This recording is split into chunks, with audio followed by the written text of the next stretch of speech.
평안하십니까? 2021년 4월 28일 말씀 묵상 시작하겠습니다. 우리 함께 기도합니다. 하나님 아버지, 오늘도 아버지께서 주신 하루를 감사함으로 살 때에 성령 하나님께서 우리의 걸음을 인도하시고 우리를 힘있게 하시며 우리에게 맡기신 사명 또 감당케 하실 줄 믿습니다. 이 시간 하나님의 말씀 우리가 함께 읽고 묵상할 때에 예수 그리스도의 그 은혜가 우리에게 임하고 우리가 주님의 제자임을 또한 고백하는 시간 되게 하옵소서. 예수 그리스도의 이름으로 기도하옵나이다. 아멘.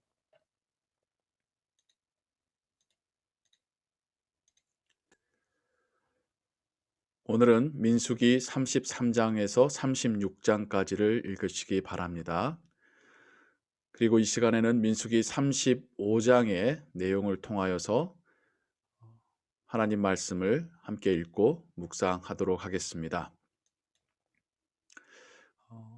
성경 읽기에 앞서서 어제와 오늘 나누어지고 있는 그 이야기의 배경 혹은 지역적인 구분에 대해서 지도를 통하여서 설명을 더 드리고자 합니다.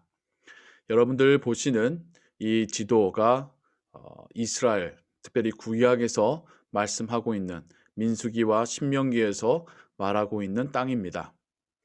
가운데로 나누어진 이 선이 바로 요단강인데 북쪽에 이 파란 물이 갈릴리 호수이고 요단강을 따라서 그 물이 내려와서 아래에 큰 물인 사해를 이루고 있습니다. 그래서 갈릴리 호수 위쪽에서부터 이 사해까지가 하나님께서 이스라엘 민족에게 약속하여 주시겠다 했던 땅, 약속의 땅 가나안입니다. 요단의 서편이지요. 그런데 므낫세 지파, 갓 지파, 루벤 지파가 요단 서편이 모든 12지파에게 적을 수 있고 또 자신들은 가축이 많기 때문에 더 넓은 땅을 원해서 요단 동편 땅을 이들이 갖겠노라라고 요청을 하게 됩니다. 이때에 루벤 지파, 갓 지파와 함께 므낫세 반 지파라고 성경에 기록되어 있는 것은 므낫세 지파가 동편에도 있고 서편에도 있습니다. 즉 굉장히 큰 지파였던 거죠. 둘로 나누어져서 반쪽은 동편에 남고 반쪽은 요단 서편까지 들어갔던 것입니다. 그 주변에 있는 아람이나 암몬, 모압, 에돔을 여러분 보시게 되죠. 훗날 이 므낫세 반지파, 갓지파, 루벤 지파는 이 민족들에 의해서 다시 쫓겨서 요단 서편으로 들어와서 이곳에서 다시 12지파가 형성을 하게 됩니다. 오늘은 레위 지파에 대한 이야기를 할 터인데요. 레위 지파에 대한 이야기에서도 요단 동편과 서편의 이야기가 또 나오게 됩니다. 35장 1절에 이렇게 말씀 시작합니다. 여호와께서 여리고 맞은편 요단 강가 모압 평지에서 모세에게 말씀하여 이르시되. 다시 한번 지도를 보자면요. 이 요단강의 중간쯤에 있는 것이 이쯤에 있는 것이 여리고성입니다. 그래서 이곳을 거쳐서 들어가서 이제 훗날 북쪽과 남쪽을 정복하게 되지요. 그래서 이쯤에서 대기하고 있었을 때의 이야기입니다. 이스라엘 자손에게 명령하여 그들이 받은 기업에서, 여기서 말하는 기업은 직영, 땅, 분배받은 땅을 말합니다. 레위인에게 거주할 성읍들을 주게 하고 너희는 또 그 성읍들을 두르고 있는 초장을 레위인에게 주어서 성읍은 그들의 거처가 되게 하고 초장은 그들의 재산인 가축과 짐승들을 둘 곳이 되게 할 것이라. 좀 전에 그림에서도 보았듯이 므낫세, 갓, 루벤, 시므온, 유다, 베냐민, 에브라임, 단, 또 이사갈, 스불론, 아셀, 납달리 이런 지파들의 다 땅이 분배가 되죠. 그런데 여기에는 레위 지파의 이름이 없습니다. 그 이유가 바로 여기에 나온 것처럼 하나님께서는 레위 지파를 따로 성읍을 주시는 것이 아니라 여러 지파에 흩어져서 그들 가운데서 살게 하셨습니다. 그래서 각 지파는 레위 지파가 살 수 있는 성읍과 그 주변 땅들을 레위인들에게 주게 한 거죠. 그러면 레위인들은 다른 지파와 함께 살면서 어떤 삶을 살았을까요? 그들이 바로 하나님의 말씀을 사람들에게 가르쳐주고 또 사람들이 하나님께 예배하고 제사하는 것을 돕는 삶을 살았던 겁니다. 그렇게 하기 위해서 하나님은 레위인들은 여러 지파에 흩어져서 살아가게 했던 것이고, 그렇게 레위인은 자신의 업무로 자신들이 속한 땅의 사람들을 섬겼고, 또 그 땅의 사람들은 레위인에게 성읍과 초장과 또 제사를 통해서 드려지는 그 제물을 통하여서 레위인에게 또 공급하였던 것이죠. 이렇게 서로가 서로를 섬기며 살아가게 하신 그 구조가 레위 지파에게 명령하신 하나님의 말씀입니다. 그리고 6절부터 이번에는 도피성에 대한 하나님의 말씀이 나옵니다. 너희가 레위인에게 줄 성읍은 살인자들이 피하게 할 도피성으로 6성읍이요 그 외에 42성읍이라. 총 48개의 성읍을 레위인에게 주도록 말씀하십니다. 요단강을 기준으로 동편과 서편의 모든 지역에 흩어 살던 레위인들에게 총 48개의 성이 주어지는데 그 중에서 6개, 동편의 3개, 서편의 3개가 도피성으로 지정이 됩니다. 너희가 레위인에게 모두 48성읍을 주고 그 초장도 함께 주되 너희가 이스라엘 자손의 소유에서 레위인에게 너희가 성읍을 줄 때에 많이 받은 자에게서는 많이 떼어서 주고 적게 받은 자에게서는 적게 떼어 줄 것이라. 각기 받은 기업을 따라서 그 성읍들을 레위인에게 줄지니라. 레위인이 하나님을 위하여 일하고 또 하나님의 백성들이 하나님의 말씀대로 살고 하나님께 제사할 수 있도록 예배할 수 있도록 돕는 업무로 살 때에 하나님께서는 이스라엘 자손들이 자신들이 받은 바에 비례적으로 레위인들에게 그 성읍으로 줄 것을 명하고 계십니다. 그래서 넓은 땅을 받은 지파는 레위인들에게 상대적으로 더 많은 어떤 지경을 할애하게 되는 것이고요.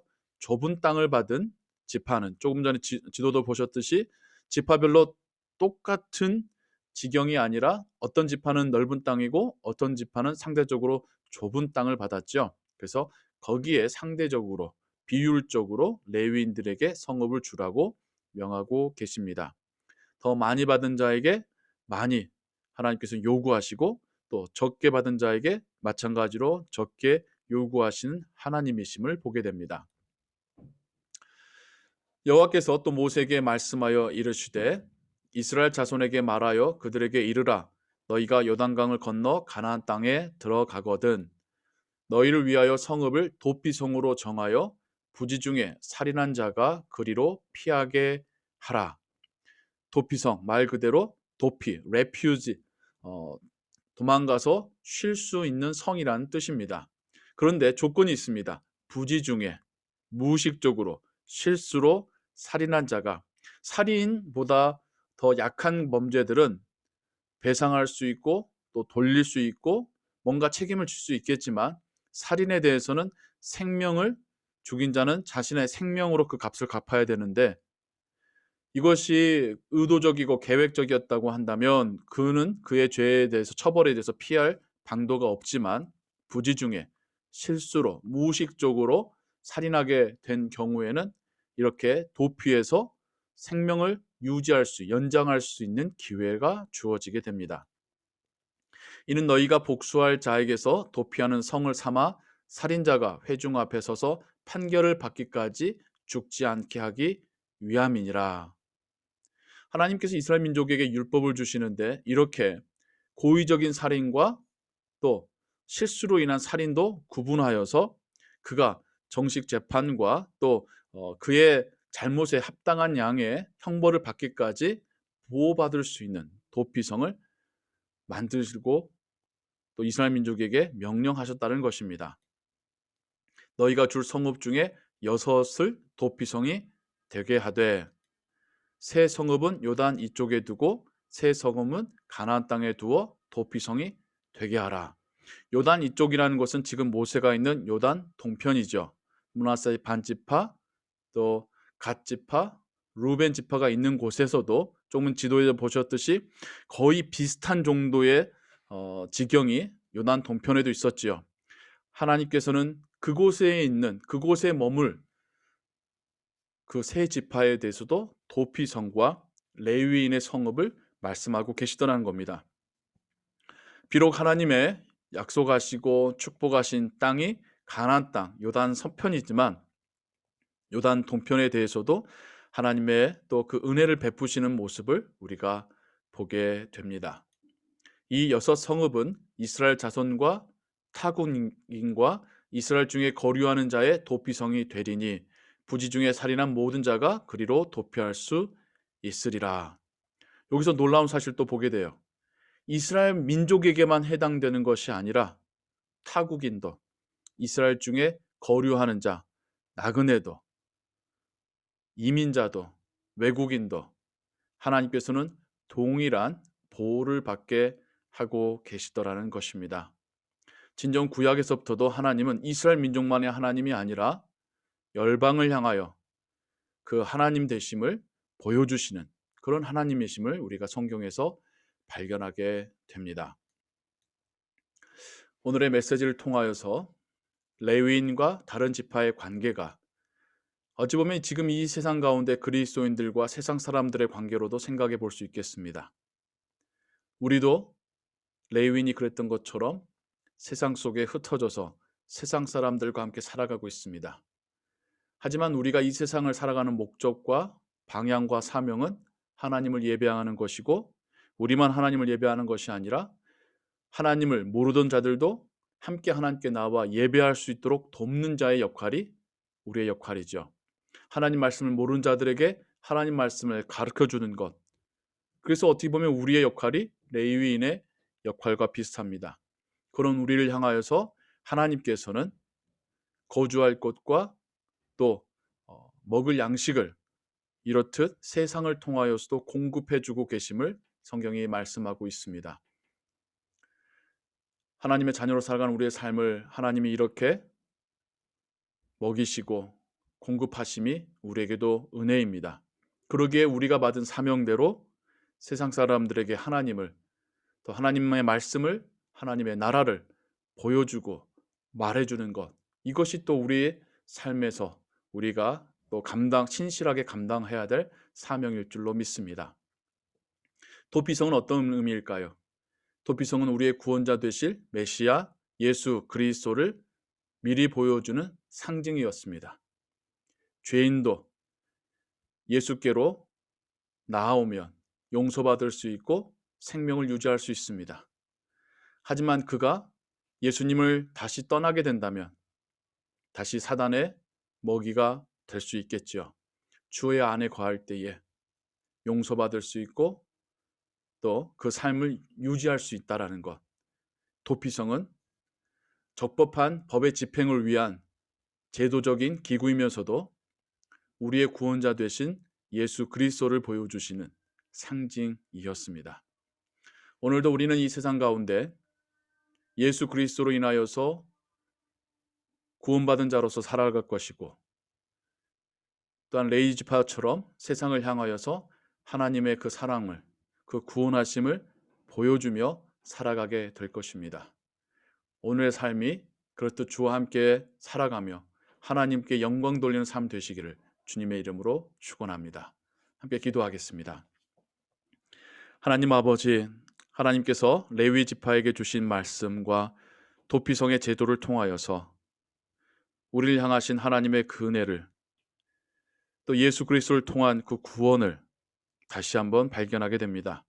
이미 구약에서부터도 하나님께서는 제도와 율법을 통하여서 하나님의 그 구원하심을 우리에게 말해주고 계십니다. 하나님, 오늘 하루도 그렇게 하나님께부터 받은 사명 가지고 나아가며 사람들을 만나고 일할 때에 우리의 모습이 세상을 향하여서 하나님을 드러낼 수 있는, 하나님의 나라를 보여줄 수 있는 그런 하루가 되게 하옵소서. 모든 영광 감사 오직 하나님께만 올려옵고 예수 그리스도의 이름으로 기도하옵나이다. 아멘. 주기도문 고백합니다. 하늘에 계신 우리 아버지여, 이름이 거룩히 여김을 받으시오며 나라의 마옵시며 뜻이 하늘에서 이룬 것 같이 땅에서도 이루어지이다. 오늘날 우리에게 일용할 양식을 주옵시고 우리에게 죄 지은 자를 사하여 준 것 같이 우리 죄를 사하여 주옵시고 우리를 시험에 들게 하지 마옵시고 다만 악에서 구하옵소서.